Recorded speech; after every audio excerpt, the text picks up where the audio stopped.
Por que sonhamos? Alguma vez você já se perguntou sobre isso? No vídeo de hoje nós vamos trazer 5 explicações para o porquê nós sonhamos. Nós vamos explorar explicações neurobiológicas de qual a função que os sonhos têm enquanto nós dormimos. Nós vamos explorar também algumas explicações psicológicas, algumas explicações que trazem a função que o sonho tem para nos proteger psiquicamente. E eu sou o Jordan e este é o canal Eterna Busca, sejam muito bem-vindos. E nós estamos com essa série de vídeos bastante legais aqui falando sobre a evolução dos sonhos e do sono também. Nós já tivemos um vídeo introdutório falando sobre isso. E caso você queira receber todos os vídeos dessa série que estão saindo aqui no canal, não deixe de se inscrever aqui para vocês receberem as notificações de todos os vídeos que saem. E vários outros vídeos aqui que nós falamos sobre várias curiosidades da biologia.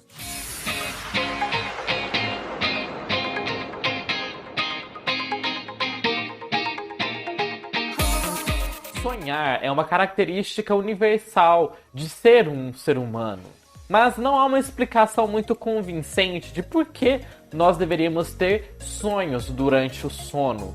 Lembrando que sobre o sono, no nosso vídeo anterior, nós já explicamos bem os detalhes fisiológicos do sono. E aqui nós vamos focar sobre o aspecto do sonho.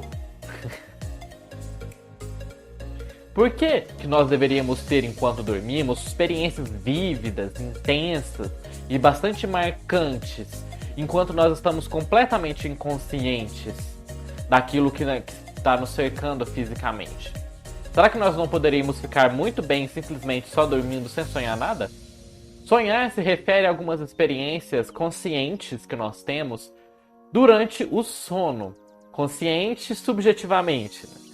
Podemos definir um sonho como uma experiência que o indivíduo tem, que ela é subjetiva durante o período que ele dorme, consistindo de várias imagens que são complexas e organizadas, e que durante essa sequência de imagens existe uma progressão temporal. Às vezes nós estamos dentro dos sonhos e parece que passou anos lá dentro, né? As questões relacionadas à função do sonho devem ser claramente diferenciadas daquelas relacionadas à função do sono REM. Sonhar é uma experiência subjetiva do indivíduo, do consciente daquele indivíduo, enquanto que o sono REM, que é aquele sono rápido dos olhos, é um estágio do sono fisiologicamente definido, que nós já explicamos. Além disso, como está claro agora, o sono REM não é uma condição fisiológica necessária e nem suficiente para que o indivíduo possa sonhar. Embora pareça que no sono REM é quando nós estamos com uma melhor condição fisiológica para sonhar, uma vez que é no sono REM que nós estamos mais profundamente desativados daquilo que acontece ao nosso redor, num sono mais profundo. Como Foucault e Cavaleiro enfatizam, sonhar precisa de um nível de explicação independente do nível neurofisiológico que explica o sono REM, porque quase certamente há sono REM sem sonhar. Muitas vezes nós podemos estar no sono REM e não termos sonhos, e também nós podemos ter sonhos mesmo não estando no sono REM. E vamos então à primeira dessas teorias, a chamada teoria da neurociência cognitiva.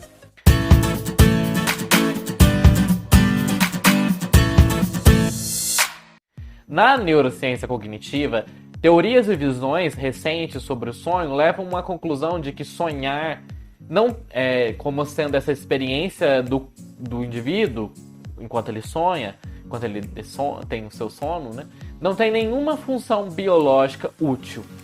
Apenas aqueles eventos que são neurofisiológicos associados aos sonhos e ao sono REM são considerados biologicamente funcionais, pois eles sim podem servir às funções importantes no desenvolvimento do cérebro e na manutenção e na restauração periódica do equilíbrio neuroquímico do cérebro, como nós vimos no nosso vídeo introdutório, na conservação da nossa memória, do nosso equilíbrio metabólico que acontece durante o sono REM.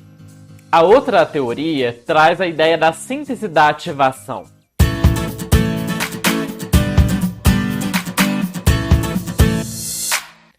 Essa teoria da síntese da ativação, ela enfatiza que os sonhos são imagens aleatórias formadas pelo cérebro durante o sono REM. Durante o sono REM, existe o que é chamado de ondas PGO.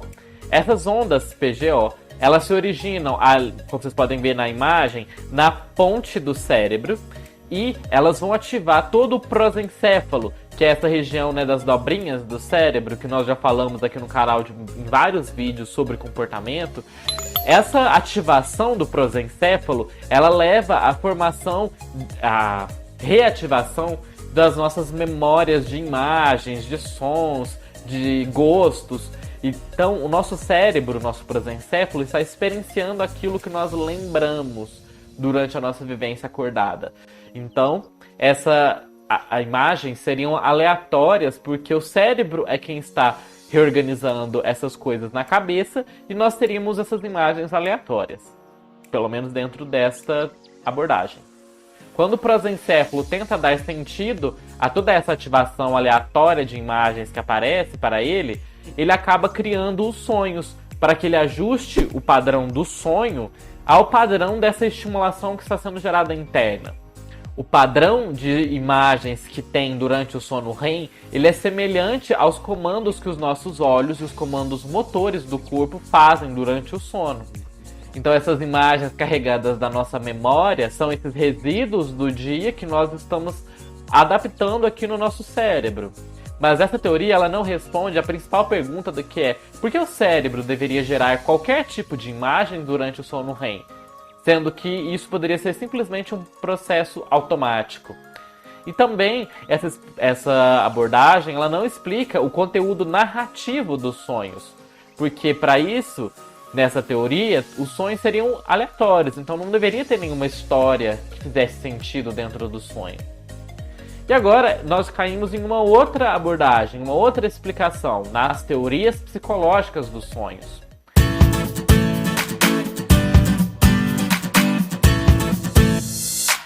Nessas teorias psicológicas, a função dos sonhos está na ênfase da adaptação psicológica do indivíduo à sua vida enquanto ele está acordado. A suposição básica por trás dessa abordagem parece ser que sonhar é funcional para aquele indivíduo que sonha, se esse sonho ajuda ele a lidar melhor com as suas preocupações enquanto ele está acordado, resolver problemas e promover um bem-estar psicológico. Esse tipo de opinião pode ser rastreada até Jung, em 1933, que argumentou que sonhar ajuda a manter o equilíbrio psíquico do indivíduo. E também a Adler, em 1927, que acreditava que sonhar teria uma função pessoal de resolver problemas. Esses tipos de teorias da função psicológica do sonho, elas podem ser divididas em duas categorias. A primeira diz que sonhar tem uma função de resolver problemas, em um sentido intelectual e cognitivo. E essa já é a segunda abordagem, já é uma outra abordagem, né? A de que sonhar, a função de sonhar é encontrar solução, ou facilitar uma possível solução para problemas intelectuais.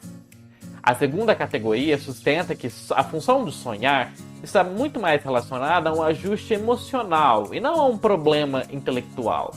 Qualquer evento da vida real que possa ser considerado alguma preocupação emotiva para quem está sonhando poderia ser visto como um problema que necessitaria que o corpo fizesse algum ajustamento psicológico. E com isso, sonhar contribuiria para esse ajustamento, para esse equilíbrio das emoções entre o ajuste comportamental e emocional. A outra teoria é a chamada de teoria reguladora seletiva do humor do sonho.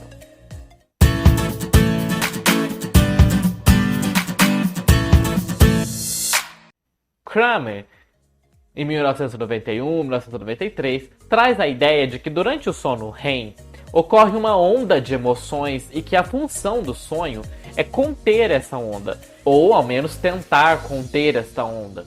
Se o sonho ele for bem sucedido, se ele conseguir fazer essa função, esse sonho ele não vai entrar na nossa consciência ou na nossa memória, então nós não vamos lembrar desse sonho quando acordarmos, mas ele protege o sono.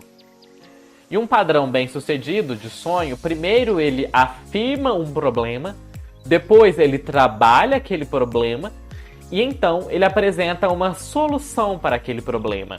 E essa solução geralmente ela leva a um resultado positivo, afetivo. E nós não vamos lembrar desse sonho. Os estudos de Kramer mostram que uma noite de sonho bem sucedida está associada a ter mais personagens nos sonhos e também leva a um aumento de felicidade na próxima vez que nós estivermos acordados. Se o problema for simplesmente reafirmado e não estiver sido apresentada nenhuma solução durante o sonho, como é o caso que acontece dos pesadelos repetitivos, o problema ele vai continuar sem ter nenhuma solução, e com isso as emoções elas são muito mais negativas e o sonho acaba entrando muito mais fácil na consciência do indivíduo. O indivíduo, quando ele acorda, ele acaba lembrando mais. Por isso que pesadelos e sonhos ruins, eles acabam sendo, dentro desta teoria, tentativas mal sucedidas de resolver os nossos problemas emocionais. E agora nós temos a nossa outra teoria, que é a teoria contemporânea das funções do sonho.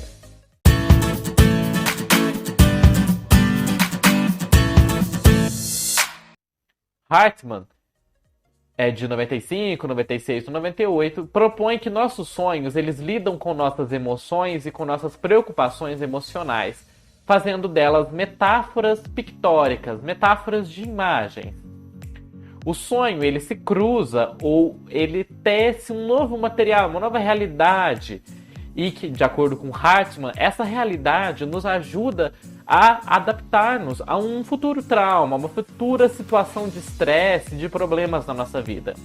Desse modo, o sonho, tal como a psicoterapia, eles cumprem funções parecidas, semelhantes. Uma experiência que acontece na vida real e que seja estressante pode ser processada em ambos os casos, na psicoterapia ou nos sonhos, fazendo conexões dentro de um local seguro. Isso é, associa-se e se integra essas experiências que são traumáticas com o resto da vida daquela pessoa para facilitar essa cura psicológica. Nos sonhos, a pessoa pode experienciar novamente aquela situação num local seguro, que não vai acontecer nada para ela, que seria o sonho, né? Aquele espaço, aquele mundo tecido pela consciência daquela pessoa. Desse modo, sonhar acalma a tempestade emocional que aquela pessoa esteja vivendo, que ela esteja passando na sua mente. Se a ideia é de que sonhar protege a nossa saúde mental desse estado de impacto emocional negativo e transforma essa experiência emocional de estresse em algo melhor e integra ela com o resto da nossa vida, é bastante surpreendente a frequência com que essa função dos sonhos vai embora da nossa vida e deixa a gente bem em estado catastrófico, no fundo do poço. Sonhos recorrentes durante períodos de estresse são acompanhados por conteúdo onírico negativo, e eles estão associados a um déficit no bem-estar psicológico, a uma queda. Quando nós vivemos sobre constante estresse emocional, ou nós experimentamos algum tipo de trauma muito recorrente na nossa vida, a nossa consciência do sonho, de sonhar, ela nos faz sofrer pesadelos intensos, que faz com que a gente reviva sempre esse trauma, esse pesadelo, reativando os nossos sentimentos negativos, que são muito poderosos, e também outros elementos do trauma em si. Se a verdadeira função do sonho é a cura psicológica, nós não deveríamos de fato esperar exatamente o oposto, sonhos agradáveis, reconfortantes, manifestações curativas que nos acalmassem e não amplificar as situações traumáticas, como é comum nos nossos pesadelos. Intuitivamente, reviver choques emocionais várias vezes enquanto nós sonhamos não parece ser exatamente o que as pessoas que estão traumatizadas precisam psicologicamente para superar isso. A explicação usual para essa anomalia é que a suposta função do sonho simplesmente falhou. Pesadelos nessa teoria elas seriam tratadas como falhas da função do sonho. Mas se for assim, então essa função do sonho ela falha muitas vezes, porque muitas pessoas acabam sempre tendo muitos pesadelos e situações traumáticas. E isso nos leva à nossa última teoria, que é o papel do medo nos sonhos.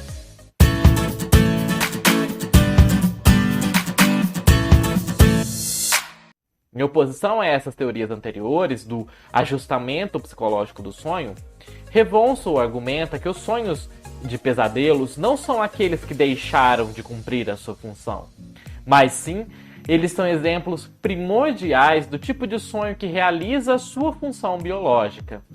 A visão de que os sonhos resolvem nossos problemas emocionais e aumentam a nossa felicidade e bem-estar psicológico parece incluir uma suposição biologicamente equivocada de que a vida normal é livre de dor emocional e de traumas, que seria uma vida muito pacífica e calma. Respostas biologicamente adaptadas ao perigo, como a dor e o medo, não existiriam na nossa vida, na nossa história evolutiva, para aumentar a nossa felicidade, mas sim para aumentar o nosso sucesso reprodutivo. A seleção natural, ela se preocupa apenas com a boa forma daquele indivíduo e não com o nosso conforto psicológico. Se os sonhos são adaptações biológicas, eles podem ser encarados assim, eles também podem não se importar com o nosso conforto. O que nos leva ao tema do nosso próximo vídeo, que nós vamos explicar a função evolutiva dos pesadelos. Então, não deixe de se inscrever aqui no nosso canal, caso ainda não seja inscrito, para você não perder quando esse vídeo sair e também quando os outros saírem. E deixa aqui nos comentários se você também é uma pessoa que sonha bastante, se você se lembra mais dos sonhos bons ou dos sonhos ruins, para a gente entender e conversar mais sobre essa coisa tão comum, né, de todos, que é sonhar, e que é interessante trazer essa abordagem de como é que acontece isso, quais as explicações para isso. Eu vejo vocês no nosso próximo vídeo e até mais!